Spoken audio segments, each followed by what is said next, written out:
बिस्मिल्लाहिर्रहमानिर्रहीम। अस्सलाम वालेकुम व्यूअर्स, उम्मीद है आप सब खैरियत से होंगे। मैं हूं आपकी होस्ट में कदर शिफ़क़त और आज हम करने जा रहे हैं एपिसोड 3 की रीडिंग। सबसे पहले तो welcome back to the channel. उम्मीद है आप सब खैरियत से होंगे और आपने इस एपिसोड को काफ़ी मिस किया होगा, काफ़ी इंतजार किया होगा आपके। इसलिए अगर आप हमारे चैनल पर नहीं होता सबसे पहले चैनल को सब्सक्राइब करो, बेल आइकन को लास्ट में हिट कीजिएगा। अगर आप आइकन को हिट नहीं करेंगे तो नेक्स्ट वीडियो को आपको नोटिफिकेशन कैसे मिलेगा। और लाइक अगर आपको पसंद आ रही है एपिसोड, मेरी वॉइस पसंद आ रही है तो लाइक कमेंट एंड शेयर में ज़रूर कीजिएगा। और अगर आपको एपिसोड पसंद आ रही है, नावल पसंद है तो काइंडली कमेंट में बताया करो यार, ताकि मुझे आप लोगों की राय का तो पता चले ना कि आप लोगों को क्या अच्छा लग रहा है या फिर क्या आपको पसंद है, मैं उसी पे काम करूँ ना। तो होपफुली आपको ये नावल भी काफ़ी अच्छा पसंद आएगा, क्योंकि मैंने ये आप ही की चॉइस पे, यानी कि आपकी पसंद को मद्देनज़र रखते हुए ना मैंने ये चूज़ किया था नावल। तो शुरू करते हैं आज की एपिसोड को। सबसे पहले तो नावल नेम है यारेमन अज़ कलम किताब चेहरा। तो चलते हैं आज के एपिसोड की जानिब। मनाहिल वो भी क्लास से निकली ही थी जब मोहित ने से बगाला। मनाहिल ने हैरत से देखा तो तुम इस वक्त यहाँ? इसके कहने पर वो करीब आ गया था। मुझे बात करनी है तुमसे। वो काफ़ी संजीदा लगा। बोला वो इसे देखने के बजाय सामने लगे दरख्तों को देख रही थी। और वहाँ बैठते इसने दरख्त की छांव की तरफ इशारा किया। वही शख्स को मुसलसल नज़रअंदाज कर रही थी, लेकिन वो भी बिल्कुल डेढ़ हड्डी भी था। हर बार सामने आकर इसका सबर आजमाता था। क्या कहना है? दोनों छांव में आ खड़े हुए। नाहिल मैं नहीं जानता कि तुम मेरी बात का क्या रिएक्शन दोगी या मुझे क्या समझोगी, लेकिन बस मेरे दिल में जो है वो मैं तुमसे शेयर करना चाहती हूँ। एक पल को रुका और इसके चेहरे को साथ साथ देखने लगा। जब मैंने तुमको पहली बार देखा था ना, तो मोहब्बत तो शायद इसी वक्त हो गई थी, मगर इसका एहसास अब हुआ है। मैं तुमसे बहुत मोहब्बत करने लगा और ज़िंदगी के आखिरी लम्हे तक तुम्हारा साथ चाहता हूँ। और अपना हाल दिल सुना कर मनाहिल को बहुत गौर से देखने लगा। मनाहिल के चेहरे पर कुछ भी ना था, ना इसके इजहार मोहब्बत पर खुशी और ना ही गुस्सा। वो बिल्कुल बेतासा चेहरा लिए बैठी थी। कुछ कहोगी नहीं? इसने बहुत आस के साथ पूछा था। मैं कुछ नहीं कह सकती, ना ही मैं तुमको इस राह पे लाई हूँ और ना ही कभी मैं तुम्हें ऐसा कोई इशारा दिया है। सिर्फ इतना कहूँगी तुमने मोहब्बत के लिए गलत लड़की को चुना है। बेहतर है यहीं से अपने कदम मोड़ लो। तुम मेरे लिए एक दोस्त की हैसियत रखते हैं। मेरी ज़िंदगी में पहले ही बहुत मिसाइल हैं, प्लीज़ इनमें इजाफा ना करो। वो इससे रिक्वेस्ट कर रही थी, जबकि मोहित अब तक शौक में था। जैसे हुबरू शख्स को इसके दिल के मकीन ने ठुकराया था। मैं रिश्ता भेजना चाहता हूँ मनाहिल, तुम समझ क्यों नहीं रही? शादी करना चाहता हूँ तुमसे, इसने बेबसी से कहा। मनाहिल उठ खड़ी हुई। ये नहीं हो सकता। क्यों बताओ मनाहिल, तुम्हें क्यों नहीं पा सकता? इस बार वो चीख उठा। इसने यकदम घबरा कर इधर उधर देखा। वो तो चुका था कि यहाँ ज़्यादा स्टूडेंट्स ना थे। बिहेव योर सेल्फ मोहित, ये तुम्हारा कसूर है कि तुम क्यों इन्वॉल्व हुए। मैंने तुम्हें नहीं कहा था, इसलिए आप मुझसे बात करने की या मेरा रास्ता रोकने की बिल्कुल भी ज़रूरत नहीं है। वो जाने लगी जब मोहित ने इसे हाथ पकड़ कर रोका। वह हैरानी से अपना हाथ पर इसका हाथ देखने लगी, फिर इंतहाई गुस्से के आलम में इसका हाथ झटका था। हद में रहो अपने। तो तुम क्यों कर रही हो मेरे साथ ऐसा? वो भी गुस्से में आ गया। मनाहिल ने एक नज़र इसे देखा और कदम कदम पीछे हटती भागती हुई वहाँ से निकल गई। साथ थाम का वो वही बैठता चला गया। इसे मनाहिल के इतने सख्त रिएक्शन की उम्मीद ना थी। तुम एक जगह टिक कर क्यों नहीं बैठ जाती? ईशा ने इसे मुसलसल कमरे के कोने से दूसरे कोने में चक्कर काटते देखा था। कहा था मैं कैसे बैठ जाऊँ ईशा? इसने 3 दिन से मुझसे कांटेक्ट नहीं किया और ना ही यूँ नहीं आ रहा है। मैं पागल हो जाऊँगी। कान से मोबाइल हटाकर बेड पर फेंका। अजीब दीवानों सी हालत हो रही थी। रामीन यार इतनी टेंशन ना लो, कहीं बिजी होगा या हो सकता है आउट ऑफ सिटी हो, तुम इन्फॉर्म ना किया। ईशा ने इसे मुतमईन नहीं करना चाहिए। नहीं ईशा, वो कब से ऐसा ही कर है। क्लास लेते ही पता नहीं कहाँ चला जाता है। पहले मुझे कभी लंच पर ले जाता था, मगर कुछ मंथ से तो बिल्कुल ही चेंज हो गया। आंखों में अचानक नमी जमा होने लगी थी। अच्छा तुम प्लीज़ खुद को संभालो और एक बार फिर कॉल करो, शायद अब उठा ले। ईशा ने हाथ में मोबाइल पकड़ाया तो एक बार फिर कॉल करने लगी। इस पर वाकई फ़ोन उठा लिया था। हेलो हेलो मोहित बेकरार से पुकारा रहा था। क्यों फ़ोन किया है? इसकी संजीदा आवाज़ सुनकर चौंक गई थी। तुम मुझसे इतने दिन से बात नहीं कर रहे, मुसलसल इग्नोर कर रहे हो या ना यूँ नहीं आ रहे? मुझे तुम्हारी फिक्र हो रही थी। इसने बहुत बेबसी से कहा। रामीन मेरा दिमाग खराब मत करो, मैं कोई छोटा बच्चा नहीं हूँ जिसकी तुम फिक्र हो रही है। आप फ़ोन करके डिस्टर्ब मत करना। बुरी तरह से झाड़ते कॉल कट गई, जबकि वो तो सुन होते दिमाग के साथ ईशा को देखने लगी। क्या हुआ? इसने फिक्रमंदी से पूछा, मगर इसकी आंखों में आंसू भरने लगे। बताओ तो क्या कह रहा है? इसे झंझोड़ कर बोली। कह रहा है कॉल ना करो। इसे एक आंसू टूट कर गाल पर गिरा। अजीब सकते की हालत में बैठी थी। रामीन तुम अभी से कॉल मत करो, शायद किसी वजह से अपसेट हो और इसकी फ्रस्ट्रेशन तो पर निकाल दियो। इसने समझाना चाहा, मगर वह बिल्कुल खामोश बैठी। प्लीज़ मुझे अकेला छोड़ दो। थोड़ी देर बेड पर ऊँधी लेट के ईशा ने भी मजीद कुछ ना कहा और खामोशी से रूम से निकल गई। मोहित अगर तुम मेरे अलावा किसी को सोचा तो कसम खाती हुई इस वजूद को खत्म कर दूंगी। इसकी आंखों में इस वक्त सिर्फ जुनून था मोहित मलक को हासिल करने का। यार बीवी मेके क्या जाती है, बंदे का अपना खाली कमरे से दिल ही घबराने लगता है। राहुल ने बड़े बेजार अंदाज से कहा। वही इस वक्त जान के कमरे में मौजूद था। डिनर के बाद दोनों ऑफिस के फाइल्स डिस्कस कर रहे थे। जाने एक नज़र इसे देखा और सिरगर सुलगाई। तो जाकर ले आई। इसने हाल बताया था। कल ही तो गई है जान से मार देगी। अगर 4-5 दिन पहले लेने पहुंच गया तो इसने बुरा समूह बनाया। तो आप मजनू बनने का क्या फ़ायदा, पहले रोकना था ना। एस्टे में सिगरेट की राख छिड़ते हुए कहा था। बेटा तो अभी सिंगल है, एक बार शादी हो जाए फिर पूछूंगा तेरी चलती है या बीवी की। जाहिर है मेरी चलेगी, तुझे क्या लगता है इसकी चलेगी मेरे आगे? आंखों में मानी है इसलिए इसे देखा था। हाय थी कोई बेहुदा इंसान है। तो कुशन उठाकर इसे दे मारा था जिसने बड़ी हाल स्केच किया था। बेहुदा तो नहीं, हाँ साफ को कह सकता है। लंबा कश लेकर मुस्कुराया था। हाँ तेरी नहीं साफ गोइयों सही दे, तेरी भी लाल पीली हुआ करेगी बस। इसने हंसते हुए कहा, जबकि ज़ियान ने नफ़े में सर हिलाया था। मैं बातों पर नहीं, अमल पर यकीन रखने वाला मर्द हूँ। धुआं हुआ में छोड़ते हुए कहा, जबकि इसकी बातों से राहम के कानों से भी धुआं निकलने लगा था। मुझे तो लगता है तेरी पहली बीवी ये सिगरेट है, हर वक्त तो इसमें मगन रहता है। क्या होगा तेरी बीवी का? इसने चढ़कर इसे देखा, जो अब तीसरी सिगरेट सुलगा रहा था। जब दूसरा नशा पास हो गया तो कौन काफिर इसे पिएगा? इसकी बेवा गुफ्तगू पर वो चिम सा गया था। अवेश तो शादी से पहले ही बड़ा बेगारा था, बाद में तो हम कान पर हाथ रख के घुमा फिरे करेंगे। तो फिर तो उसे बातें करने का टाइम किस कमबख्त के पास हो गया? इसने मजे से कहकर लगाते हुए कहा और इसे तंग किया। तो कब ला रहे हैं ये नशा अपना? राह इसे गौर से देखा था। जहाँ भी लाऊंगा, बस तेरी तरह दिनों क्या एक दिन के लिए भी इसे दूर नहीं करूंगा। गहरी मुस्कुराहट के साथ इसे तबाह किया था। हाँ देखेंगे तुझे भी और तेरी वाली को भी। वो इसकी बातों से झुंझलाकर उठ खड़ा हुआ था, जबकि ज़ियान ने आंखें बंद कर ली, लबों पर गहरी मुस्कुराहट थी। नाहिल फारिग को तुम अपने गिले वालों को सुझा दी जब वो कमरे में चली आई। जी बोले ताई अम्मी, इसे पता था जरूर कोई काम ही होगा। ज़ियान की वार्डरोब सेट कर दो जाकर, वो कब से कह रहा है। सुगरा वगैरह से कह देती, मगर इसके इंपॉर्टेंट डॉक्यूमेंट्स भी हैं इसमें, इसलिए तुमसे कहा। वो खोल कर रह गई और तो खुद कर लें, ये जुमला तो वह अपने दिल में ही कह सकती थी। ताई अम्मी, वो अभी मैं खाना बनाने जा रही हूँ, बाद में खा दूंगी। उसने कमजोर से आवाज़ में टालना चाहा। बहस मत किया करो, पहले जो मैं कह रही हूँ वो करो। इस बार सच लहजे में बोलती कमरे से निकल गई थी। वो दांत पीसती ज़ियान के कमरे में आगे, शायद वो अभी ऑफिस से नहीं आया था। वो शुक्र अदा करती अलमारी की तरफ भाड़ गई थी। कल मीटिंग फिक्स कर लें, वहीं डिस्कस कर लेंगे बाकी पॉइंट्स। ओके, अल्लाह हाफिज़। कॉल कट करता कमरे में आया तो लेमन कलर के सूट में आध बंद कली की तरह नजर आती नाहिल को देखकर हैरान रह गया था। वो भी इसे देख चुकी थी। ताई अम्मी ने भेजा था वार्डरोब सेट करने के लिए, इसे बताना जरूरी समझा। वो सर हिलाकर बेड साइड टेबल पर किस और मोबाइल रखने लगा। ये साइड सेट कर दो, दूसरी साइड में खुद आकर सेट करवाऊंगा। कोट बेड पर डालकर कफलिंग खोले और कबर्ड से टॉवल निकालकर वॉशरूम में घुस गया। वो इसे देखकर रह गई, लाँप बीच कर भाई बसी पर मातम करती काम में लगी थी। अभी वार्डरोब की एक साइड सेट करके पलटी थी, जब वो सिर्फ ट्राउजर में टावल से बाहर रगड़ता वॉशरूम से बाहर निकला। मैं नाहिल की नज़र जब इस पर पड़ी तो आंखें एकदम फट गई और इसने फौरन रूह बदला था। या मेरे अल्लाह, अब वह बगैर कपड़ों के कैसे बाहर आ सकते हैं? वो दबी दबी आवाज़ में चाहिए तो इसने हैरत से देखा था। मोहतरमा, शायद आप अंधी हो गई हैं, ये मैं कपड़े नहीं पहना हुआ तो क्या पहने पत्ते पहने हुए हैं? इसे रूह मोड़े देकर बोला था। हाँ मगर पूरे तो नहीं ना पहने। इस बार दांत पीस का कहा। ज़ियान के लबों पर एक जानदार मुस्कुराहट आ गई थी। ओ तो यही कहो ना, वरना मैं भी तुम्हें अंधी समझ बैठता। मनाहिल को अब गुस्सा आने लगा था। आप कपड़े पहन रही हैं या मैं जाऊँ?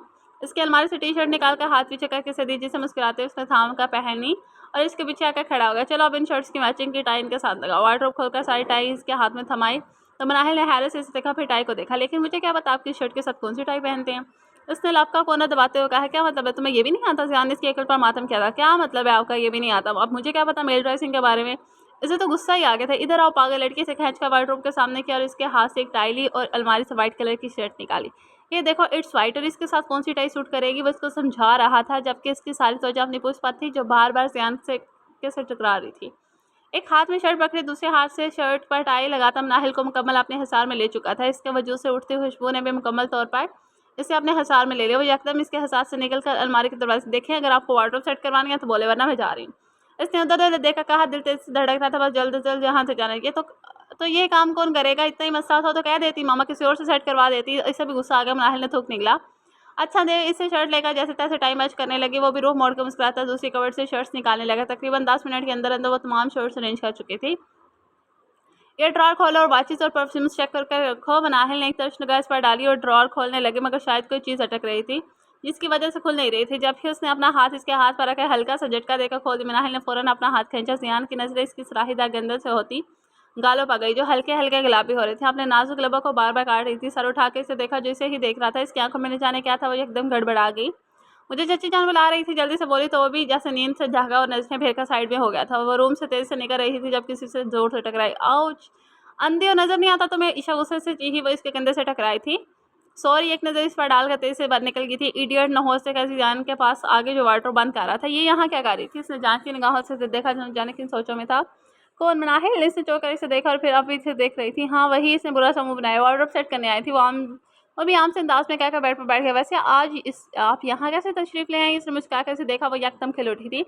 तुम तो ज़हमत ना करना, मैं ही आ जाती हूँ बस। इसने मसनूई हल्के से कहा तो इसके चेहरे पर हल्की सी मुस्कुराहट आ गई थी। जब तुम आ जाती हो तो मुझे क्या ज़रूरत है आने की? ईशा ने कुशन इसके कंधे पर मारा। मैं ना हूँ तो तुम भूल ही जाओ कि मैं कौन हूँ। रूठ कर बोलते इसके बराबर में बैठ के तुम याद दिलाने आती हो क्या कि तुम कौन हो? इसने ताज्जुब से पूछा। ज़ियान नाराज़गी से देखा तो वो हंसता हुआ खड़ा हो गया।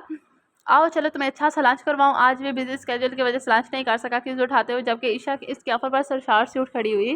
वो बस अभी यहाँ से दूर जाकर अपना जहन बटाना चाहता। दोनों साथ नीचे आए तो लाउंज में तीनों खवातीन बैठी थी। जान भाई चाय पियेंगे? चाय सर्व करती हिना ने इससे भी पूछा था। नहीं प्यार, फिलहाल तो जब से इसने नाहिल को अपना हाल दिल बताया था, इसके बाद तो वो बिल्कुल ही इससे ताल्लुक तोड़ गई थी। ना ही इसके कॉल सेंटर करती, ना ही यूनि में कहीं नजर आती। इसने बातों बातों में दुबा से भी पूछा था, इसने यही बताया कि इसका ड्राइवर जल्दी लेने आ जाता है। इसकी बेइतनाई ने मोहित को थका दिया था। 2 दिन से कमरे में बंद पड़ा था। फायजा मलिक भी पूछ कर थक गई थी, मगर इसने एग्जाम्स का स्ट्रेस कहकर डाल दिया था। रमीन की मुसलसल कॉल इसे झुझला कर रख दिया था। नतीजा वो फट पड़ा। जबकि कॉल काटने के बाद इसे अफसोस हुआ था। वो भी तो इसकी एक वर्ड्स में मुतलाती था। खैर का सर तक में दे दिया। आज इसे रमीन के दर्द का अंदाजा हुआ था, मगर इसे अपने मर्ज की दवा चाहिए थी। वो रमीन के मर्ज की दवा नहीं मान सकता था। आज फिर पूरे 1 हफ्ते बाद फार्मेसी डिपार्टमेंट में खड़ा इसको एक झलक देखने के लिए, इससे बात करने के लिए शायद आज वो नजर आ जाए। और वो वाकई इसके सामने ब्लैक चादर में अपने सरापे घुड़ाम पे चेहरे पर आईलिटों को कान के पीछे करती तुबा के साथ सीढ़ियां उतर रही थी। मोहदी से तकता चला गया। मनाहिल की नजर इस पर पड़ी तो एक पल के लिए वह हैरान रह गई। ये शख्स वो तो ना था? कैसी हो? वो दोनों पास आई तो इसने पूछा। नजरें भटक भटक कर इसके सभी चेहरे की तरफ जा रही थी, जो इसे देखने के बजाय इधर उधर देख रही थी। ये तुम्हें क्या हुआ? इतने बीमार क्यों लग रही हो? तुमा ने इसके हल्के देखकर वाकई फिक्रमंदी में पूछा था। बस यार फ्लू था कुछ दिन से। आज इसकी पॉकेट्स में डालते आम से लहजे में बोला। मनाहिल ने भी एक नज़र देखा। वो वाकई बीमार लग रहा था। इसे अपना गुज़िश्ता रवैये पर नदामत महसूस हुई, लेकिन वो इसे कोई उम्मीद नहीं दिलाना चाहती थी, इसलिए फ़ौरन नज़रें फेर गई। ओ नो, तुम लोग बैठो यहाँ, मैं सारा से नोट्स देकर आई। तूबा ने बैग चेक करते हुए अजलत में कहा। हाँ मैं भी चलती हूँ। इसने भी यहाँ से निकलना चाहा था। रुको तुम, मैं आई अभी। तूबा अपनी बुक से थमाकर चली गई। वो बस इसे देख कर रह गई थी। मुझसे भागना चाह रही हो तो यहाँ ठहरने का भी कोई जवाब नहीं है, इसकी आंखों में देखकर कहा। तो मोहित ने आंखों में कर्व समेटाया था। इस वक्त वैसे बहुत सफाक लगी। मैं सिर्फ वो वजह जानना चाहता हूँ जिस वजह से तुमने मुझे रिजेक्ट किया। बहुत कर्व से पूछा था। नाहिल के से देखकर दुख हुआ। इसने कभी नहीं चाहा था कि ये सब हो। मैं कौन होती हूँ तुम्हें रिजेक्ट करने वाली? मोहत तुम बहुत अच्छी हो। तुम्हें तो कोई भी अच्छी लड़की मिल जाएगी। तो वो अच्छी लड़की तुम क्यों नहीं हो सकती? इसकी बात काट कर बेताबी से कहा था। क्योंकि मैं किसी और को पसंद करती हूँ। कदरे तवक्कुफ से कहा, जबकि नजरें ज़मीन पर थी। वो इसकी मोहब्बत करने वाली शख्स थी। आंखों में देख कर झूठ नहीं बोल सकती थी शायद। जबकि मोहित जट्टा जैसा चेहरा देख रहा था, जैसे लफ्ज़ खत्म हो गया। उसके महबूब किसी और से मोहब्बत करता था। इतना दुख तो शायद इसने जब ठुकराया था वो तब भी नहीं हुआ था। झूठ बोल रही है ना उससे पीछे छुड़ाने के लिए। इसने अपनी आवाज़ की से गहरी खाई साथ में नहीं मोहित, ये सच है। इसका लहजा बिल्कुल ठहरा हुआ और मुस्तहिकम था। वो चंद पल साकर सा खड़ा इसे देखता रहा, फिर मुड़कर तेज तेज कदमों से निकलता चला गया। नाहिल ने एक नज़र दो जाते शख्स पर डाली, फिर गहरी सांस भरकर रह गई। वो जानती थी कि इसने इसे हर्ट किया है, लेकिन इसके अलावा और कोई रास्ता भी न था।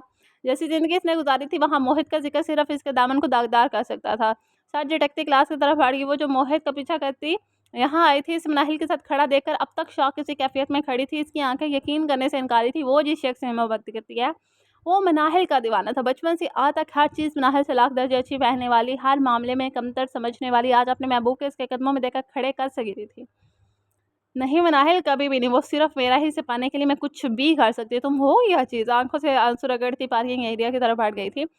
ईशा ईशा मैं पागल हो जाऊंगी, कुछ समझ में नहीं आ रहा। आंसू भरी आंखों से इसे देखा तो ईशा ने इसका हाथ थाम लिया था। वो यूनिवर्सिटी से सीधा यहीं आई थी और इसे सारा वाकया सुनाया तो वो अब तक शौक में बैठी थी। रामीन यार मुझे तो यकीन नहीं आ रहा, वो इतनी मासूम सी लगती थी और कहाँ मोहित को बसा कर बैठ गई। इसके आंसू देखा हैरानी से बोली थी, मैं नहीं छोड़ूंगी इसे। औकात क्या है इसकी मेरे आगे? आंसू रगड़ थी जिन्होंने कैफियत में बोली तो ईशा ने चौंक कर इसे देखा। क्या करोगी तुम? गौर से इसे देखा। मैं जान से मार दूंगी इसे। ईशा एक बार फिर फूट फूट कर रो दी थी। पागल लड़की, बंद करो रोना। बदला लेना है ना तुम तो बस मुझ पर छोड़ दो सब। इसके तुम इतने इत्मीनान से कहने पर अमीन ने सामने सीधे देखा। रुको अभी बताती हूँ। ये काम बस एक बंदा कर सकता है। इसने मुस्कुराते हुए कार मिलाई। कौन? सवालिया नजरों से देखा था। अब्दाल मुस्कुराते हुए इसका आंसू साफ किया था। क्या? मगर वो क्यों ऐसा करेगा? वो तो खुद रिश्ता लेना चाह रहा था। इसने गुस्से से कहा तो ईशा ने हुआ से सजा। तुम्हें क्या लगता है मेरा भाई सवारा का दीवाना है? वो तो खुद इसे बदले की तलाश में है। तुम सराहना अंदाज में कहती हंस पड़ी थी। कैसा बदला? इसने ना समझी से कहा। क्योंकि सभी राहम की बारात वाले किस्से से लाइलम थे। इसने ईशा ने एक नज़र इसे देखा। तमाम वाक़या इसके गोशो गुजार करते वो हैरत ज़दा से तकते चली गई। मनहूस हमारी जिंदगियाँ बर्बाद कर रही है। ईशा में इसे बर्दाश्त नहीं कर सकती। नफरत से मोबाइल बेड पर फेंका था। अरे अरे, जिस बात पर इतना गुस्सा किया जा रहा है। कमरे में दाखिल होते अब्दाल ने इसे छेड़ा था। इसने नागवारी से सर झटक दिया। अब्दाल, हमें बहुत अहम बात करनी है तुमसे, ईशा ने सारे पुरसरास अंदाज में कहा। तो अब्दाल ने नासमझी से दोनों को देखा। इतना सस्पेंस क्यों क्रिएट कर रही हो? बोलो भैया। अब इसके खामोश होने पर वो मुतजस्सिस सा हुआ था। कुछ भी करके मनाहिल को घर वालों को नज़रों में जलील करो, इतना कि वो अपने कमरे तक महदूद हो जाए। इसके बाद पर अब्दाल ने हैरत से दोनों को देखा। क्या बोल रही हो तुम्हारा ठीक है? क्यों तुम्हें बदला नहीं लेना रहा भाई के बारात वाला? इसकी वजह से भाई ने तुम पर हाथ उठाया। रामीन ने तंजिया कहा तो अब्दाल की आंखें अचानक सुर हो गई। यानी इसको भी मालूम था। तुम जानती हो मैं बदला सूद समेत लेता हूँ, तो तुम्हें बेका दे रहे हैं ना, लो इसे बदला। इसके लहजे में हसद की चिंगारी थी। अब्दाल ने गौर से इसे देखा। पूछ सकता तुम दोनों क्यों ऐसा चाहती हो? मुस्कुराता दोनों के चेहरे के दास राह देखे। है एक वजह, वक्त आने पर बताएंगे। तुम बताओ क्या कर सकते हो? चैलेंजिंग अंदाज में इसे देखा। वो कमीनगी से मुस्कुराया। वो मुझ पर छोड़ दो, बस एक हफ्ता इसे जी भर के जीने दो, फिर वो बस रोएगी, ये मेरा वादा है। आंखों में शैतानियत लिए कुछ सोच रहा था। और जो शादी का सोचे बैठे इससे तुम ईशा ने मुंह बनाकर कहा तो वह कहकर लगा के हंस पड़ा। वो खुद सोचो, ऐसी लड़की से कौन शादी करेगा, ऐसे करतूत के बाद जाहिर है मैं ही आसान करूंगा फिर। अब्बास से हंसता आंख मारकर उठ गया। इन दोनों ने एक नजर एक दूसरे को देखा और मुस्कुराते मुतमईन सी हो गई थी। वाह भाई, बड़ी प्यारी लग रही है हमारी दुआ तो। ऑफ वाइट कुर्ता पजामा में लाइट मेकअप की वो बहुत प्यारी लग रही थी। आज इसकी फ्रेंड के घर बर्थडे पार्टी थी। मनाहिर, रिदा, हिना और सोमिया बेगम लाउंज में बैठी थी। वो भी तैयार होकर वहीं आ गई। सबने इसकी खुलकर तारीफ की थी। दुआ मोबाइल ऑन रखना और टाइम पर आ जाना। मनाहिर ने जहन शीन करवाया तो इसने भी सारा स्वाद में हिला दिया था। इकरा तो पहुंच भी गई है, मैं इतना लेट हो गई, अपने पर्स में मोबाइल रखती इजलत में बोली थी। कहाँ जा रही हूँ फातिमा बेगम ने इंतहाई नागवारी से पूछा। वो कहीं से लौटी थी। मामा फ्रेंड के घर, आज इसकी बर्थडे है। दुआ ने इन्हें देखा कुछ डर गई थी। किसकी इजाजत से? कड़ी नजर मनाहिर पर डाली। फातिमा ये मुझसे पूछ चुकी है। सोमिया बेगम इसकी सही सहमी हुई शक्ल देखा बोली थी, लेकिन इसे मुझसे पूछना चाहिए था ना, जाने किस दोस्त के पास मुंह उठाकर जा रही है। आप घर पर होती तो वो पूछ लेती, लेकिन आपने कौन सा इजाजत देनी थी? दुआ तुम जाओ, देर हो रही है। एक नजर इन्हें देखा। दुआ से मुखातिब हुई, तुम होती कौन हो मेरी बात से इनकार करने वाली? मैं मना करती हूँ तो मेरी बात मानना तुम दोनों पर फर्ज है, समझी? और अभी नहीं जाएगी दुआ। वो फनकारी हुई बोली थी, आप होती कौन इस बात का फैसला करने वाली? मनाहिल के अंदर एक लावा सपकने लगा था। ये औरत इन दोनों की खुशी देख ही नहीं सकती थी। माँ है वो तुम्हारी, इब्रार साहब जो भी लौटे थे। मनाहिल को इस तरह बात करते देखा तैश में आगे फातिमा बेगम ने एक तंजिया निगाह मनाहिल पर डाली थी। अच्छा नहीं लायक है ये औरत, जो आपकी बीवी है हमारी माँ भी है, लेकिन शायद आप भूल रहे हैं कि हमारी माँ एक ही थी जो मर चुकी है। वो भी इनकी आंखों में आंखें डालकर बात कर रही थी, जबकि दुआ हिना के पास दर्द चेहरा लिए खड़ी थी। हाँ वो मर चुकी, मगर तुमने कभी इस औरत को माँ का दर्जा न दिया, और उन्होंने हमें दिया औलाद का दर्जा। वो सरापा सवाल बनी खड़ी थी। वो सरापा सवाल बनी खड़ी थी, जबकि फातिमा बेगम रोना शुरू हो गई थी। मैंने हमेशा तुम दोनों को उम्र से भी अजीज समझा है। मनाहिल के चेहरे पर एक जहर मुस्कुराहट थी। वह रोती हुई ऊपर चली गई। इसके दिल में आज इस औरत के लिए नफरत कुछ और बढ़ गई थी। कभी इनकी नज़र से सोचने की बजाय एक बाप बनकर भी सोच लीजिएगा।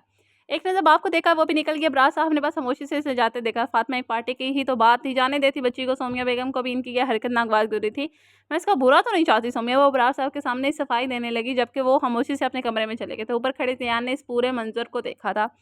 इसे इस वक्त सिर्फ दुआ की फिक्र थी। कदम बढ़ाता वो दुआ और मनाहिल के कमरे के जाने बढ़ गया था। नॉक करके अंदर आए तो हिस्बत वक़्त बेड पर औंधी पड़ी रो रही थी। मनाहिल ने इसे चुप कराने में लगी थी। इसने बहुत हैरत से ज़ियान को अपने कमरे में देखा था। शायद पहली बार ही वो इनके कमरे में आया था, जबकि ज़ियान इनके रूम की हालत देखकर गंग सा खड़ा था। कमरे में एसी की बजाय सिर्फ सीलिंग फैन था और फर्नीचर भी शायद कई साल पुराना था। नज़रों के सामने घर के बाकी सारे लोगों के कमरे आए तो ला पींच कर रह गया था। अब यहाँ क्या कर रहे हैं?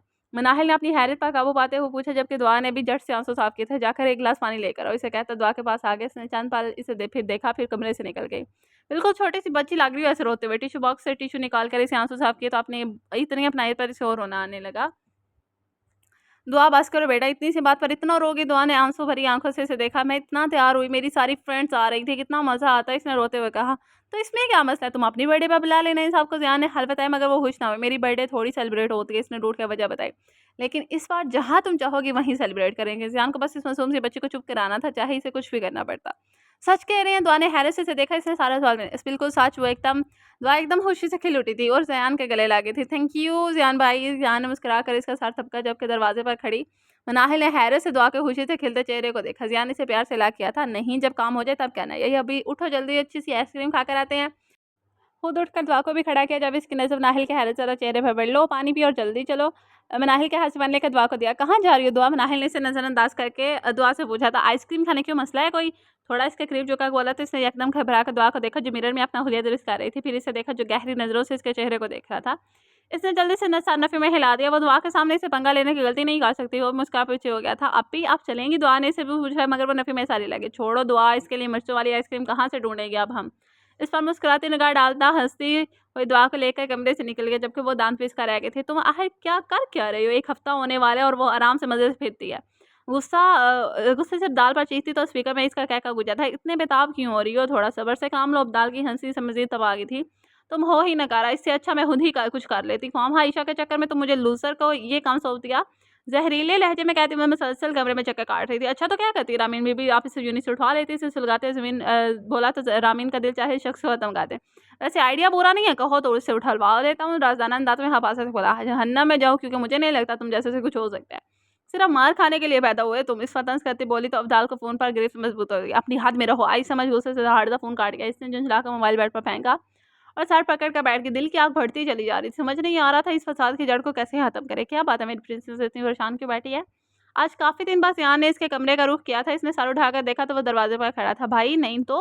मैं तो परेशान नहीं, आप आए ना, खुद को नॉर्मल करते हुए एकदम खड़ी हो गई थी, ऐसी बात है तो शक्ल पे 12 क्यों बजे हैं, इसकी उड़ी हुई रंगत देखा बोला था। बस पेपर्स आ रहे हैं इन्हीं की वजह से डिस्टर्ब हूँ थोड़ा-सा, इसके बाद वो के हल्के में सोफ़े पर आकर बैठ के ज़िया ने हैरत से देखा। ये मेरी निकम्मी बहन को पढ़ने का कब से शौक चढ़ गया है? छेड़ते हुए से बोला तो इसने गुरका भाई को देखा था।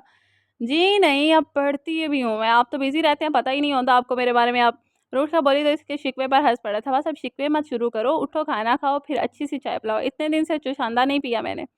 इसकी नाक दबाकर बोला तो इसने हल्के से देखा, भाई क्या मुझसे नहीं बनती ये चाय? मैंने बनाती हुई बोली, अरे कामचोर लड़की खड़ी हो जल्दी से। इसे आपने साथ उठाया तो वो भी मुँह बनाते उठ खड़ी हुई थी। काम की बात पर इसकी ऐसे ही जान जाती थी, बस ज़ियान ही इससे कभी-कभी चाय बनवा कर पीता था। अल्लाह का शुक्र ये पेपर खत्म हुआ है, now I can take a perfect sleep. Tuba ने लंबी सांस खींचते हुए कहा तो वो भी मुस्कुरा दी थी। आज इसका मूड भी काफ़ी अच्छा था। आओ कैंटीन चले। दोनों कैंटीन के कोने में महसूस टेबल पर बैठकर अपनी फेवरेट चाट ऑर्डर करने लगी। ये बताओ टाइम क्या हुआ है? पौने 4 बजे हैं। मनाहिल ने घड़ी में टाइम देखा, बताइए ये मोहित नज़र नहीं आया बड़े दिनों से? तुबा ने कुछ ताज्जुब से पूछा। मनाहिल ने महज़ कंधे उचका दी। बिज़ी और शाही चाट खाते हुए आम से लहजे में बोली, मगर जानती थी वो क्यों नहीं आया। इसने भी हाथ सर हिला दिया। चलो उठो, अब ड्राइवर आ गया है, खड़ी हो तुम्हारी भी वैन आ गई होगी। मनाहिल ने मोबाइल चेक करते हुए कहा तो वो दोनों पार्किंग में आ गई थी। घर चक्कर लगा लेना, कोई बहाना नहीं है अब तुम्हारे पास। सुबह घूर कर बोली तो इसके लबों पर मुस्कुराहट है। ओके आ जाऊँगी। इसे अल्लाह हाफ़िज़ कहकर गाड़ी में बैठ गई थी। इस वक़्त दिल चाह रहा था बस घर जाए और लंबी तान कर सो जाए। सीट पर सर टिकाकर आँखें बंद गई थी। आज मौसम भी काफ़ी खुशगवार था। इसका इरादा आज ही मामू की तरफ जाने का था। बीबी जी घर आ गया है। इसे आँखें मूंदे सफ़र का पता ही ना चला था। जब ड्राइवर ने विंडो का शीशा नॉक किया तो वो सर हिलाती उतर गई। बाबा और बड़े पापा की कार इस वक़्त घर पर देखकर काफ़ी हैरान हुई थी, क्योंकि वो लोग सिर्फ़ छुट्टी के दिन ही इस टाइम घर पर होते थे। लाउंज में दाखिल हुई तो तमाम अफ़राद वहीं बैठे थे, मगर फिर भी एक अजीब-सी खामोशी छाई थी। इसने सबको मुश्तरका सलाम किया, मगर सिर्फ़ वहाब साहब ने ही जवाब दिया। इसकी छड़ी हिस कुछ गलत होने का सिग्नल दे रही थी। कहाँ से आ रही हो? फ़ातिमा बेगम के सवाल ने इसे हैरानी से देखा था। यूनिस से। अब इसका जुमला मुकम्मल भी नहीं हुआ था जब उन्होंने ज़ोरदार थप्पड़ मारा। झूठ बोल रही हो। इसने सुन होते दिमाग के साथ अपने मुँह पर हाथ रखा, जबकि सोमिया बेगम और ईदा थोड़ी चली गई थी। फ़ातिमा बैठ कर बात करो। ये कौन-सा तरीका है इसे कुछ बोलने का? बोलने का मौका तो दो ना। मिनाहिल ने हैरान नज़रों से सबको देखा है। क्या किया है मैंने? सोनिया बेगम को देखा, जबकि ताई अम्मी ने इसके आगे कुछ तस्वीरें फेंकी थी। ये किया है तुमने। ये हैं तुम्हारे करतूत जो तुम यूनिवर्सिटी करने जाती थी। ताई अम्मी ने दिल की भड़ास निकाली। तमीन कोने पर खड़ी मुस्कुरा रही थी। एक नज़र सबको देखा और लेज़र हाथों से सारी तस्वीरें उठाई तो दिमाग चकराता हुआ महसूस हुआ था। न जाने कौन लड़का था जिसके साथ वो इंतहाई करीब बैठी थी। इसकी आँखों में देख रही थी। लड़के की शक्ल किसी भी तस्वीर में वाज़ेह नहीं थी। ये तस्वीर मुख्तलिफ जगहों की थी। इसकी आँखों में खुद ब खुद आंसू जमा होने लगे। ताई अम्मी ये झूठ है ये नकली तस्वीर है। इसने तस्वीरें फेंक कर इन सबको यकीन दिलाना चाहा। आंसू हज़ारों कतार इसकी आँखों में गिरने लगे थे। चाची जान आप तो जानती हैं ना मैं ऐसी नहीं हूँ। इनकी तरफ मुड़ी, इनकी आँखों में भी आंसू थे। तो ये तस्वीरें क्यों बनाएगा क्या कोई? यहाँ बताओ तो यही बता दो। इसके बाल पकड़कर फातिमा बेगम एक फिर भंगारी। आह मामा छोड़ें, दर्द से चीख उठी थी।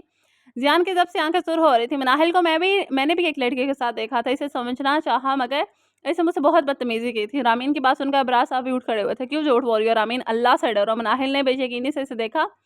इसे समझ ना आया कि वो झूठ क्यों बोल रही है। तौबा तौबा, शक्ल से कितनी मासूम लगती है और करतूत, खुद तो डरे नहीं। मेरी बेटी को अल्लाह के डरने का कह रही है। ताई अम्मी ने कानों को हाथ लगाए तो मुर्तज़ा साहब ने इन्हें तनबीह निगाहों से देखा। वो रोती हुई बाप के पास आई। बाबा मेरा यकीन करें, खुदा की कसम खा के कहती हूँ मेरे शक से कोई ताल्लुक नहीं है। गड़गड़ाते हुए इन्हें यकीन दिखाने, बकवास बंद करो, क्या करतूत हैं तुम्हारे? सबके सामने आ चुके हैं। मुझे शर्म आ रही है तुम्हें अपनी बेटी कहते हो। इंतहाई जलाल में कहते इनका हाथ उड़ा था। ज़ियान का ज़ब्त जवाब दे गया और वो उठकर लंबे-लंबे डाक बरता अपने कमरे की जानिब बढ़ गया। अबरार क्या कर रही हो? जवान बच्ची है।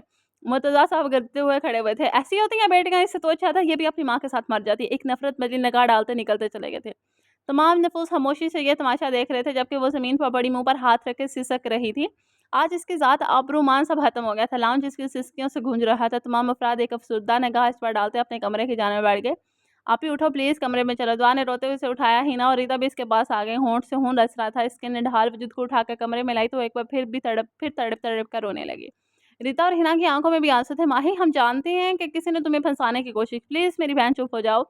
हिना ने इसे गले लगाते हुए कहा, मगर वो चकरा कर इसकी गोद में ही लड़की थी। माही माही रीता ने इसका चेहरा थपथपाया, मगर वो बेहोश हो चुके थे। दुआ पानी लाओ जल्दी। हिना ने दुआ से पानी मंगवा कर छिड़का, मगर वो नीम गनोदगे में थी। बाबा बाबा मैं बेकसूर। वो लोग बेबसी से एक दूसरे को देख कर रह गई थी। और सुनाओ क्या हालात हैं?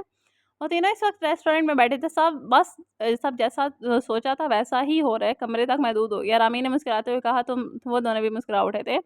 वैसे तुमने बताया नहीं कि तुमने इसके साथ ऐसा क्यों किया? अब दाल ने भासा खाते हुए इसे पूछा था। कुछ पुराने हिसाब निकलते थे। इससे मुस्कुराते हुए एक नज़र ईशा को देखा और जूस पीने लगी। मैंने सुना है मारा भी है फूफा ने, ईशा ने हंसते हुए बोली थी। हाँ काफ़ी मार पड़ी है। अब यूँ नहीं जाने का तो क्या कमरे से बाहर निकलने का भी नहीं सोचेगी, जहरीले अंदाज में बोली। तो अब्दाल ने बहुत गौर से इसे देखा और इसकी मनाहिल से क्या दुश्मनी की असल वजह से अभी तक नावाकिफ था। हम तो कुछ दिन के लिए दुबई जा रहे हैं, चलोगे? तो इसने अपना प्रोग्राम बताया।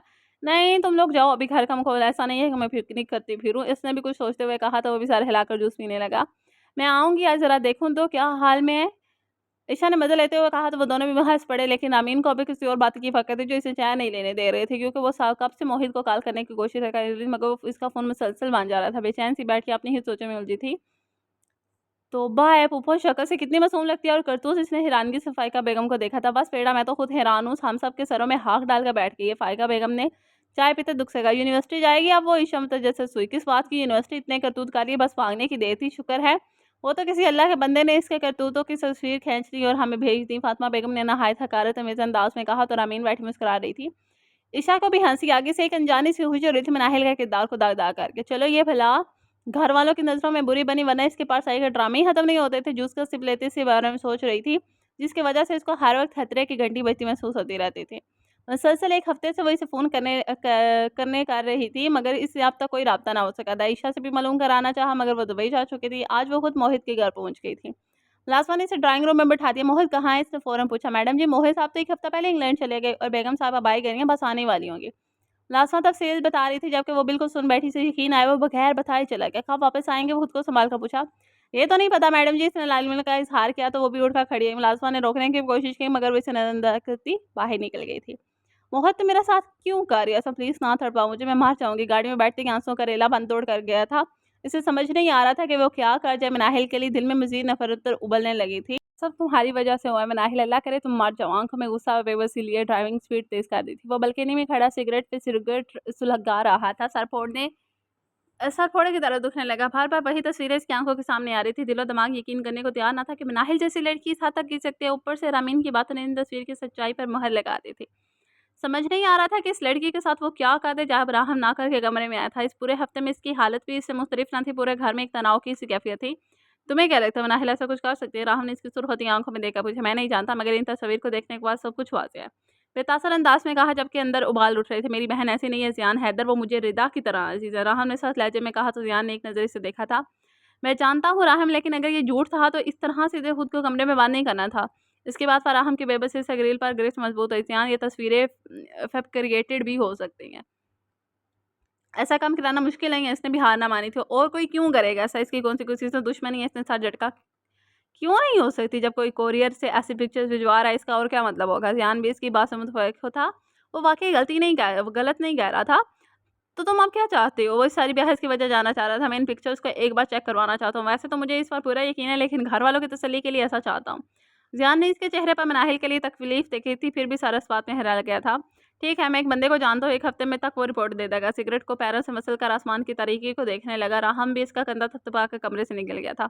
इसने खुद को कमरे तक महदूद कर लिया था। ना सबके साथ बैठकर खाती थी, ना ही किसी से बात करती। रीदा वगैरह खुद ही इसके पास जाकर बैठ जाती, लेकिन इस पर एक चुप तारी हो गई थी। सोमिया बेगम भी इससे बातें करने की कोशिश करती, लेकिन वो खुद को जिंदा लाश तस्वर करने लगी थी। कभी कभी दिल चाहता कि खुदकुशी कर ले, और इस ख्याल के आते ही वो एकदम घबरा जाती।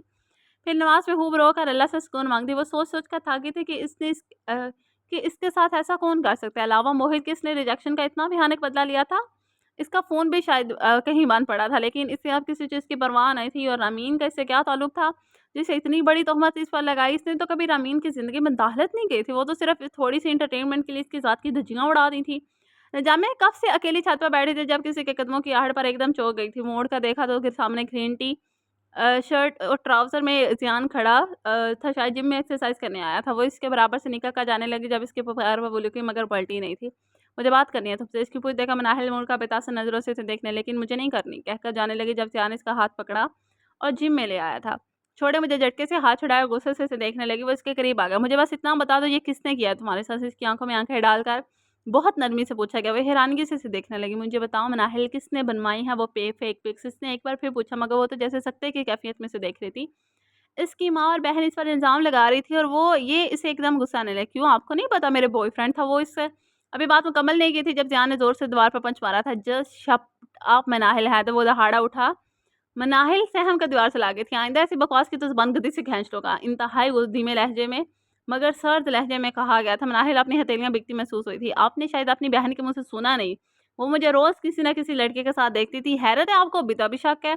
वो खुद अज़ियत का शिकार होने लगे थे, आने से बाल से पकड़ा। सच क्या है वो तो वैसे भी चाँद दिन में सामने आ जाएगा। लेकिन मैं इस शख्स को इसके अंजाम तक पहुँचा कर छोड़ूँगा जिसने इस घर की इज़्ज़त से खेलने की कोशिश की। ज़ियान की सुरह आँखें देखकर नाहिल को खौफ महसूस होने लगा। एक नज़र इसे देखकर लंबे-लंबे डाक बता बाहर निकल गया। वो सुन सी दीवार पकड़े खड़ी थी। मोहित अल्लाह तुम्हें बर्बाद करे, तुम्हारी वज़ह से मेरी ज़िंदगी जहन्नम हो गया। वो एक बार फिर फूट-फूट कर रो दी थी। तुम नहीं हो तो बिल्कुल मज़ा नहीं आ रहा, बहुत मिस कर रही हूँ तुम्हें, उदासी से बोली तो वो हँस पड़ा। क्यों? मैं गाने सुनाता हूँ तुम्हें, लाइटर से सिगरेट सुलगाता वो बोला। इस वक़्त वो बात लेकर रूम में लेटा हुआ था। आज इस्लामाबाद के 10 दिन के टूर से लौटा था। हाँ, तुम सिर्फ़ खरी-खरी सुना सकते हो, बस चिढ़कर बोली तो इस शख्स के खदरे मिज़ाज को अच्छी तरह से जानती थी। अच्छा तो अक्लमंद हो, दिलकशी से हँस पड़ा था। जबकि दूसरी जानिब इसकी हँसी पर इसने अपना दिल कानों में धड़कता महसूस हुआ था। अच्छा फूफा कैसी है? मनाहिर की वज़ह से काफ़ी डिप्रेशन में थी। फ़िक्रमंदी से बोली तो वाला बेच गया। ठीक है, वो बस इतना ही बोला क्योंकि वो इस टॉपिक पर बिल्कुल भी बात नहीं करना चाहता। अब दाल तो सदमे है, वो तो मामा से अपने और मनाहिल के रिश्ते की बात कर रहा था। वो सौ से इसे तफ़सील बता रही थी जबकि ज़ियान के फ़ोन पर गिरफ्त मज़बूत हो गए। ईशा बाद में बात करूँगा, अभी मुझे काम है, नागवारी से कहता बगैर इसकी सुने फ़ोन काट गया। सिगरेट के गहरे-गहरे कश लेता किसी गहरी सोच में था जब मोबाइल पर बीप हुई। एक नज़र मैसेज पर डाल के सिगरेट ट्रे में फेंकता तेज़ी से उठ खड़ा हुआ था। घर आया तो तमाम अफ़राद लाउंज में ही बैठे थे, चेहरे पर पथरीले तसले, वो भी वहीं आ गया। मुझे बात करनी है आप सबसे। इसके सख्त लहजे पर सभी इसकी तरफ मुतवज्जो हुए थे। क्या बात है बेटा? मुर्तज़ा साहब के कहने पर वो इब्रार साहब के पास चलाया था।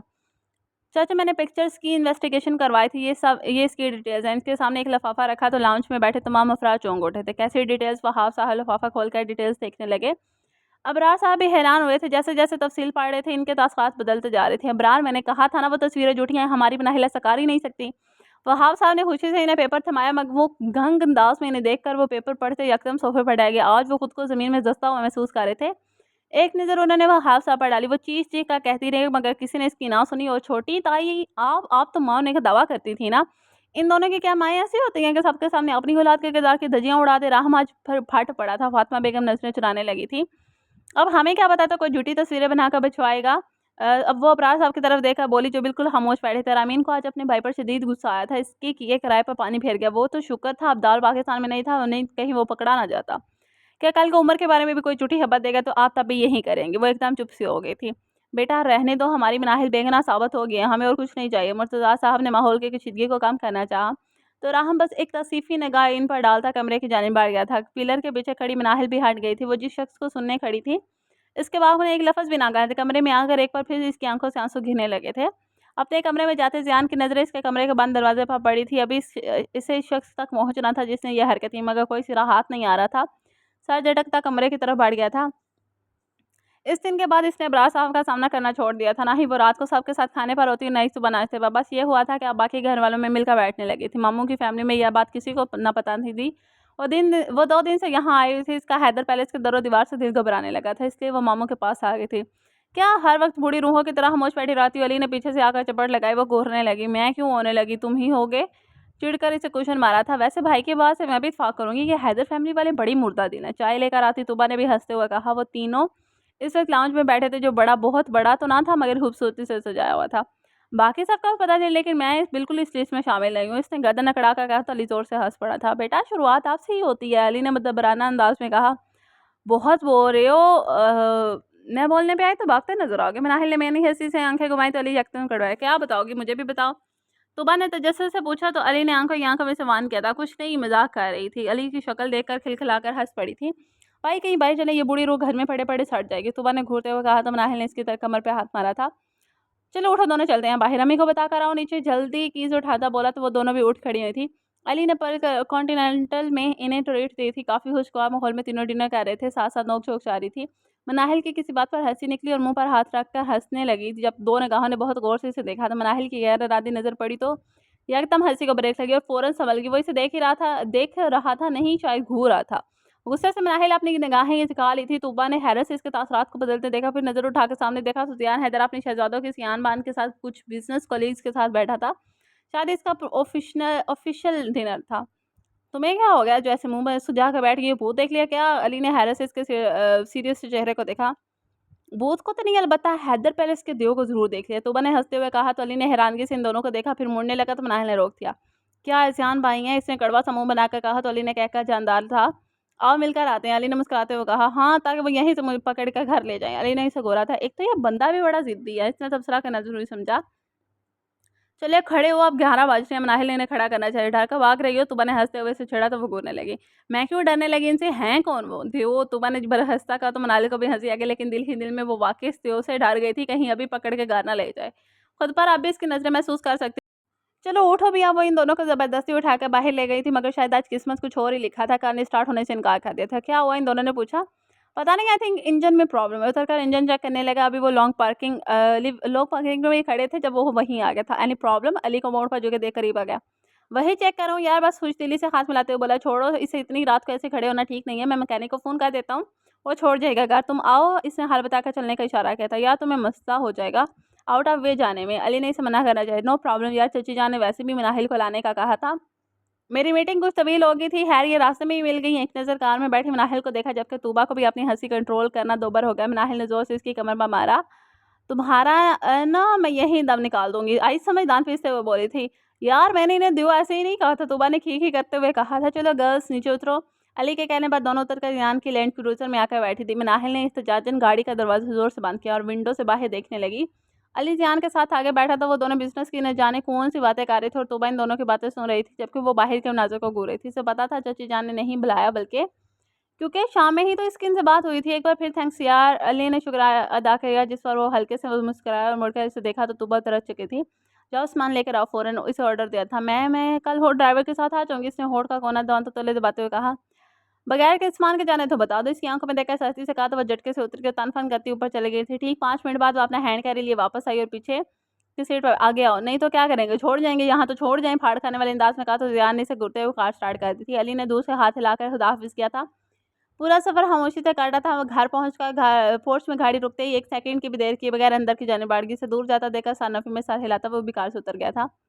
बेटा मुझे बात करनी है तुमसे। वो गार्डन में खड़ी पौधों को पानी दे रही थी जब अबरार साहब इसके बराबर में आ खड़े हुए थे। वो बेतासर चेहरा लिए खड़ी थी। जो कुछ हुआ वो एक गलत फहमी की वजह से हुआ है। यहाँ सब तुमसे शर्मिंदा। इसने हलक में एक गोला सा अटकता महसूस है। मैंने आपसे कभी किसी ऐसी तवक्को नहीं रखी कि आपको कुछ गलत हो जाने पर मुझसे माफ़ी मांगे, लिहाजा अपने ज़मीर पर ये ज़रा सा बोझ भी ना डालें। स्पार्ट लहजे में बोली तो अबरार साहब ने तड़प कर इसे देखा, जो इतनी बड़ी बात आम से अंदाज में कर गई थी। ऐसा मत कहो मनाहिल, तुम बेटी हो मेरी। उन्होंने बहुत मोहब्बत से कहना चाहे जब वो बीच में ही रो गई। नहीं हूँ मैं आपकी बेटी, आप सिर्फ फातिमा अबरार के शोहर और उमर अबरार के बाप हैं। बस आँखों में नमी जमा होने लगे थे। मैंने कभी तुम लोगों का बुरा नहीं चाहा, कितना कभी फ़र्क ना किया। मनाहिल के चेहरे पर तमसर सा फैल गया था। बुरा तो बहुत छोटा वर्ड है बाबा, आपने कभी पलट कर हमें देखा तक नहीं, ये नहीं पूछा कि बेटा किसी चीज़ की ज़रूरत नहीं है। ये तो बहुत दूर की बात है कि आपने कभी हमारे सर पर शफ़क़त का हाथ नहीं फेरा। कितने बदनसीब है ना हम, कभी बाप का लम्स महसूस ना किया। आज इसकी इज़्ज़त की इंतहा हो गई थी। अबरार साहब इसके आंसुओं को देखते खुद को नदामत की गहराइयों में गिरता महसूस कर रहे थे। बचपन से आज तक मामा नाइंसाफ़ियाँ करती रहीं और आप जानबूझकर खामोश रहे। हमारी ख्वाहिश थी मेरी ख्वाहिश थी डॉक्टर बनना, मगर मामा ने मना किया और आप चुप रहे। उम्र और दुआ में हमेशा फ़र्क किया आपने। अब भी वो नॉर्दर्न एरियाज़ किया स्कूल कैंप के साथ, और आपकी बीवी ने दुआ को एक बर्थडे पार्टी में जाने की इजाज़त नहीं दी थी। इससे एक मोबाइल की ख्वाहिश थी, वो भी पूरी ना कर सके। फिर भी कहते हैं फ़र्क नहीं किया। आप जानते हैं जब साहब एसी की कूलिंग में सोते हैं और हमें फ़ैन में सोना पड़ता है, छोटी-छोटी चीज़ों के लिए ईद का इंतज़ार करना पड़ता है, वो भी मामा के तानों के बाद, तो दुआ कहती है आप भी इससे तो अच्छा है मैं भी मर जाती मामा के साथ। वो बाप की तरफ रुख मोड़ गई थी, अपने आंसुओं का बेवक्त नहीं करना चाहती थी। वो बुत बने खड़े अपनी बेटी का दर्द सुन रहे थे। कितने बदनसीब बाप थे कि वो इनकी बेटियों को अपने बाप से भलाई की तवक्को भी थी, ना कोई उम्मीद ना थी। कोई हमें आपसे कोई तवक्कुआत या उम्मीदें नहीं हैं। आपको भी मेरे आंसू देखकर तरस खाने की या हैरात में कुछ करने की ज़रूरत नहीं। अपने आंसू रगड़ती बगैर इन्हें देखे निकलती चली गई। वो वहीं कुर्सी पर ढेर हो गए थे। हाँ, ये बात सच है कि उन्होंने आयशा बेगम को दिल से ना चाहा था, मगर वो तो इनकी औलाद थी। वो अपनी औलाद में इंसाफ़ ही ना कर सके। इनकी बेटी को इनसे कोई तवक्को ही नहीं था। कितने संगदिल थे वो। एक तकलीफ़ इनके दिल में उठी थी, शायद ये इसका दर्द का एहसास था जो इनकी बेटियाँ बचपन से महसूस कर रही थीं। पूरा चेहरा पसीने से शराबोर हो चुका था। वो वहीं बाजू पकड़े तड़पने लगे थे। साहब जी क्या हुआ है? साहब जी मुलाज़मत चाय देने आए थे, मगर इन्हें दर्द में तड़पता देखकर अंदर की तरफ भागे थे। वो आनन-फानन ज़ियान और राहम इन्हें लेकर हॉस्पिटल पहुँचे तो सुबह का वक़्त था, इसलिए घर पर सभी थे। इन्हें इंतहाई निगहदाश्त में रखा गया था। सभी परेशान थे कि अचानक क्या हो गया। फातिमा बेगम भी दूसरी गाड़ी में अस्पताल पहुँच गई थी। सब भारी-भारी चक्के लगा रहे थे, मगर वो कमरे में बंद पेशेमां सी जाए-नमाज़ पर बैठी ज़ारो-कतार रो रही थी। इसमें हॉस्पिटल जाने की हिम्मत नहीं था। या अल्लाह बाबा को ठीक कर दे प्लीज़। मैंने कभी ये नहीं चाहा था कि मैं इनके बगैर नहीं रह सकती। अपने रब से इनकी ज़िंदगी की भी मांगती वो तड़प रही थी। इसके वहम-ओ-गमान में भी नहीं था कि इसके बाबा इसकी बातों का इतना सदमा ले लेंगे। कमरे से बाहर आए तो फातिमा बेगम लॉन्च में ही बैठी थी, उन्हें राहम घर छोड़कर चला गए थे। इस मनहूस की वजह से इनकी ये हालत हुई है। अभी कुछ देर पहले होश आया था तो इसका नाम पुकार रहे थे। वो रोते हुए फ़ाइका बेगम को बताती मनाहिल को बुरा-भला कहने लगी। इसकी बात सुनकर वो वापस कमरे में आ गई थी। इसमें इन सब का सामना करने की हिम्मत ना थी। मुर्तज़ा साहब और ज़ियान इनके पास खड़े थे। इन्हें अभी होश आया था मगर कुछ हरकत नहीं कर पा रहे थे, आंखें हनूस बाँध थी। चलो चाचू, डॉक्टर्स कह रहे हैं कि आप बहुत जल्द सेहतयाब हो जाएँगे इंशाल्लाह। इनका कनोला लगा हाथ पकड़ कर बोला। मुर्तज़ा साहब भी बात करने की कोशिश कर रहे थे। मनाहिल, उन्होंने हल्की सी आवाज़ में कहा तो ज़ियान के अंदर गुस्से का उबाल उठने लगा। इस लड़की को 2 बार राहम के ज़रिए बुलवा चुका था मगर वो अब तक ना आई थी। अबरार वो आ जाएगी, तुम परेशान मत हो, उन्होंने तसल्ली दी। मेरे बाद इनका ख़्याल रखना। वो अटक-अटक बोले थे। मुर्तज़ा साहब नज़दीक आ गए। कैसी बातें कर रहे हो अबरार, इंशाअल्लाह तुम ठीक हो जाओगे। इनकी आंखों में आंसू भरे, आंसू देखकर परेशानी से बोले, मैं कुछ ना कर सका इनके लिए। नदामत से कहते एक बार फिर इनकी हालत बिगड़। अबरार चाचू, क्या हुआ है आपको? चाचू, इसके चेहरे पर तकलीफ का असरात देखकर वो दोनों फ़िक्रमंदी से बोले, मनाहिल मेरी बच्ची। वो बस इनके मुँह पर यही फरियाद थी। मुझे मनाहिल के नामों का नंबर दो, इनसे बात करनी है मुझे। वो एक ही हैं जिनके करीब है बच्ची। अबरार साहब रूम से निकलते मुर्तज़ा साहब ने पुरसोच अंदाज में कहा था, और जा मनाहिल को लेकर। इसके चेहरे के तासुरात को देखा हिदायत की तो वो खामोशी से सर हिलाता बाहर की जानिब बैठ गया था। सारे रास्ते दिमाग में मुख्तलिफ सोचें घूमती रहीं। पोर्च में कार रोक कर अंदर की तरफ बढ़ा था। इसकी रुख मनाहिल के कमरे की जानिब था। येलो कॉटन के सूट पर बारीक सा सफ़ेद दुपट्टा बांधे जायनमाज़ पर बैठी दुआ मांग रही थी। जब दहाड़ की आवाज़ से दरवाज़ा खुला, इसने फ़ौरन अपने आंसू साफ किए और मुड़ कर देखा। सुरांखा लिए वो अंदर दाखिल हुआ था। चलो एक सेकंड में खड़ी हो। इसका चाँद सा चेहरा रोने की वजह से सुर्ख हो रहा था। इसकी आंखों में देखा तो जो बिल्कुल सुर्ख हो रही थी। मैं नहीं जा सकती, इन्हें नहीं दे सकती, प्लीज़ आप जाएँ, आंसू रगड़ कर कहा। वो तो पहले ही गुस्से में था। इसकी बात सुनकर इसका दिमाग घूम गया था। बाजू से पकड़ कर घसीटता हुआ कमरे से बाहर ले आया था। वो इस जब पहाड़ जैसे वजूद के साथ खींची चली जा रही थी। आंसू ज़ारों का था और आंखों से गुर्रे थे। प्लीज़ छोड़े मुझे, मुसलसल मुलाज़मत कर रही थी। मगर वो कान बंद किए कार का फ्रंट डोर खोलकर इसे पटक चुका था। ड्राइविंग सीट संभाल पर बैठता कार स्टार्ट कर चुका था। तुम्हें ज़रा एहसास नहीं है एक शख्स तुम्हें पुकार है और तुम सफाक बनी बैठी हो? इसने गुस्से से देखा जो सर झुकाए रोने में मगन थी। रोना बंद करो अब, इस पर दहाड़ा जिसकी हिचकियां बांध गई थी। तुम्हें गुस्से से स्टीयरिंग पर हाथ मारा। स्पीड पर हॉस्पिटल की पार्किंग में झटके से कार रोकी थी। खुद उतर कर इसे भी जबरदस्ती कार से उतारा तो हॉस्पिटल की जानिब उठाता। इसका हर कदम मन भर बरका हो रहा था। ओके नाज़रीन, हमारी आज की एपिसोड होती है यहाँ पे ख़त्म। होपफुली आपको एपिसोड पसंद आएगी। होपफुली आपको नावल भी काफ़ी अच्छा लगा। अगर आपको नावल पसंद आ रहा है तो सबसे पहले लाइक, कमेंट एंड शेयर ज़रूर कीजिएगा। और अगर आप चैनल पर नहीं हो तो सबसे पहले चैनल को सब्सक्राइब करें और बेल आइकन को लास्ट में हिट कीजिएगा। And thanks to all of you जो आप लोग मुझे इतना सपोर्ट कर रहे हैं, इतना प्यार दे रहे हैं और इतने अच्छे-अच्छे कमेंट्स कर रहे हैं। बाय गॉड, मुझे तो कभी-कभी ऐसा लगता था शुरू में कि आप लोग कमेंट नहीं करोगे तो थोड़ा-सा होता है ना कि शायद मेरा कंटेंट नहीं पसंद आ रहा है या फिर कुछ ऐसा है, तो बताया करें यार लिटरली। अगर जब आप लोग बताते हो ना कि हमें ये वाला नॉवल सुना है या आपकी वॉइस अच्छी आ रही है तो या फिर आप अच्छा पढ़ रही हो या फिर नॉवल की स्टोरी अच्छी है, तो वो मेरे लिए काफ़ी हेल्पफुल हो जाता है। फिर मुझे आप लोगों की ना एक टेस्ट का पता चल जाता है कि नेक्स्ट मुझे इसी तरह की कोई स्टोरी ढूँढनी है। थोड़ी-सी मुख्तलिफ हो मगर इसी तरह की, यानी कि उसमें थ्रिल्स हो, ठीक है? तो ये कमेंट्स में लाज़िमन बताया करो यार, मैं आप लोगों के लिए ही कहती हूँ। मुझे मुझे क्या है, मैं तो वैसे भी कोई भी स्टोरी पढ़ देनी उठा के। तो अच्छा है ना वो आप लोगों के टेस्ट के अकॉर्डिंग हो तो मुझे भी ज़्यादा मज़ा आए पढ़ने में, आप लोगों को भी सुनने में मज़ा आए। तो मिलते हैं अगली एपिसोड के साथ, तब के लिए अपना ख़्याल रखिएगा। अल्लाह हाफ़िज़।